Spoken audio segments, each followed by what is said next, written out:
వస్తున్నాయి. అయితే రాబోతున్న ఈ 2024 ఎలక్షన్స్లో ఈసారి ఏ పార్టీ గవర్నమెంట్ ఫామ్ చేస్తే ఓవరాల్గా స్టేట్ వైడ్ మరింతగా అభివృద్ధి సంక్షేమం జరిగేదానికి అవకాశం ఉందంటారు? సార్ ప్రజెంట్ లాస్ట్ 5 ఇయర్స్లో అయితే సంక్షేమం అనే పేరుతో రాష్ట్రం మొత్తాన్ని అధోగతి చేశాడు సార్.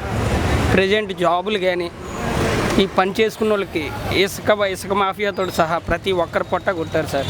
చెత్త మీద పన్ను, వేరే దాని మీద పన్ను అన్నీ కూడా పెరిగాయి సార్. ఈ 5 ఇయర్స్లో ఒక పేదవాడు బ్రతకలేని స్థితికి వెళ్ళిపోయాడు. ఇక్కడ పుట్టిన వాళ్ళు కూడా పక్క రాష్ట్రాలు పోయి బ్రతకవలసిన పరిస్థితి ఈ ప్రభుత్వం క్రియేట్ చేసింది సార్.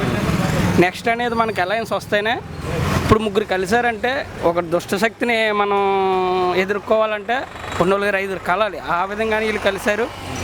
ఈ 2024లో నో డౌట్ మీరు ఇప్పటికే ఆల్రెడీ సర్వే చేసి ఉంటారు, 100కి 90 మంది అలయన్స్కే వేయడానికి రెడీగా ఉన్నారు. 2024 ఏముంది, 6 నెలల్లో ఎలక్షన్స్ వస్తాయి, రిజల్ట్ వస్తుంది. మనకు నో డౌట్ అలయన్సే పక్కాగా ప్రభుత్వాన్ని ఏర్పాటు చేస్తుంది, అందులో డౌట్ లేదు, ఇది మాత్రం పక్కా. అయితే చెప్పండి బ్రో, కూటమిగా వస్తున్నటువంటి తెలుగుదేశం పార్టీ కానీ, జనసేన, భాజపా కానీ, అంటే వీళ్ళ ముగ్గురు అంత భారీ స్థాయిలో స్టేట్ వైడ్ గెలవటానికి వాళ్ళకి అంతగా అనుకూలించే అంశాలు ఏమున్నాయి? అనుకూలించే అంశాలు అంటే వీళ్ళే ఇచ్చారు సార్. ఇప్పుడు వైజాగ్లో రోడ్లు లాస్ట్ 4 ఇయర్స్ మానేసి 3 మంత్స్ బ్యాక్ వేశారు. మరి ఇప్పటిదాకా వీళ్ళు పడిన పాటలు ఎన్నో యాక్సిడెంట్లు అయ్యాయి, ఎంతోమంది కుటుంబాలు కోల్పోయిన వాళ్ళు ఉన్నారు. అభివృద్ధి అనేది ఎక్కడా లేదు సార్. అభివృద్ధి అనేది ఎక్కడ ఏ రాష్ట్రంలో, ఇంకా సిటీలో కాబట్టి ఈ 3 నెలలు సార్. పల్లెటూరులో వెళ్తే ఆ రోడ్లు కూడా ఇప్పటికీ వేయలేదు. ఇప్పుడు మీరు చూసే ఉంటారు, ఒక బస్సులో ఎల్లోలు ఒక 2 గంటలు పట్టవలసింది 3 గంటలు 4 గంటల ప్రయాణాలు సాగాయి. ఇంకా మనకు పర్వాలేదు. ఈస్ట్ వెస్ట్ సైడ్ అయితే ఇంకా రోడ్లు అయ్యి బాగో లూఫ్ కాబట్టి అటువైపు చూసిన వాళ్ళే లేరు. సో ఆ అభివృద్ధి అనేది లేదు సార్. ఏదో బట్టన్ నొక్కుతున్నా డబ్బులు ఎంత వస్తాయి సార్? మీకు 1,00,000 ఇస్తారు, రేపు ఉదయం మళ్ళీ మీకు డబ్బులు అవసరం వస్తుంది. డబ్బులు కాదు, ప్రజలకు కావాల్సిన జీవన ఉపాధి, అదైతే ఎక్కడా కనబడలేదు ఈ రాష్ట్రంలో. సో అందువల్ల ఇప్పుడు నారా చంద్రబాబు ఉన్నాడు సార్, హైదరాబాద్లో ఎంత డెవలప్ చేశారు సార్. అదే విధంగా అమరావతి చేద్దాం అనుకున్నారు, దానికి వీళ్ళు మనమే అవకాశం ఇవ్వలేదు, మనమే చేజారులో జాయించుకున్నాం. ఈసారైనా సరే మనం అందరం కలిపి అలయన్స్ చేస్తే పక్కగా మనకి వైజాగ్ కూడా ఎవరు అడగలేదు సార్. రాజధాని చేయమని ఎవరు అడిగారు చెప్పండి? వైజాగ్లో మీరు ఇన్ని సర్వేలు చేస్తుంటారు, ఎవరు అడుగుంటారు? ఎందుకంటే స్వతహాగా ఇది అభివృద్ధి చెందుతుంది సార్. ఒకళ్ళు చేయవలసిన అవసరం లేదు, అన్ని వనరులు ఉన్నాయి ఇక్కడ. దీన్నే ఒకరు ఎందుకు అభివృద్ధి చేయాలి? సో అందువల్ల ఎట్టి పరిస్థితుల్లోనే అలయన్స్ వస్తే మాత్రం అందులో డౌట్ లేదు. పేద ప్రజల నుంచి అభివృద్ధి అయితే జరుగుతుంది ఎట్టి పరిస్థితుల్లోనూ. ఆయన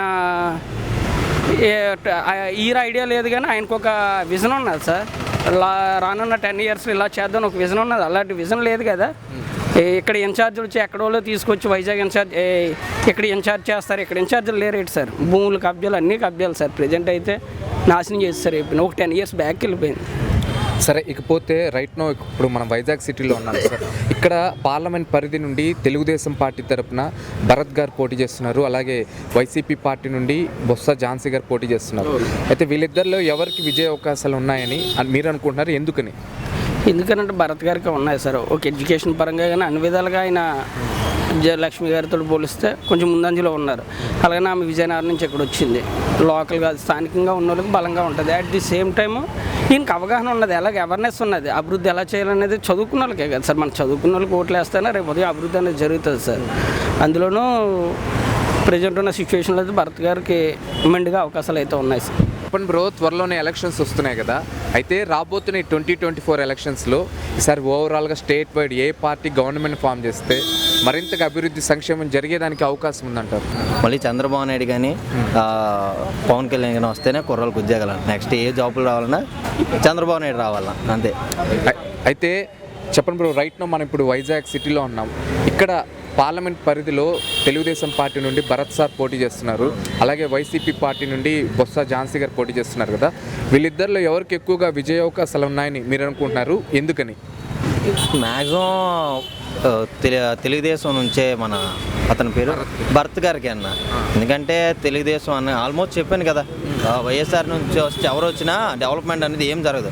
ఎందుకంటే ఆల్మోస్ట్ చూసాం, రోజా గారు వచ్చారు, ఏం లేదు. ఆవిడ ఏదో ఏ మినిస్టర్ అంటే మన టూరిజం మినిస్టర్, ఏం లేదు. ఐటీ మినిస్టర్, అతని పేరు అది మీ ఐడియా లేదు, మీకు ఐడియా ఉందా?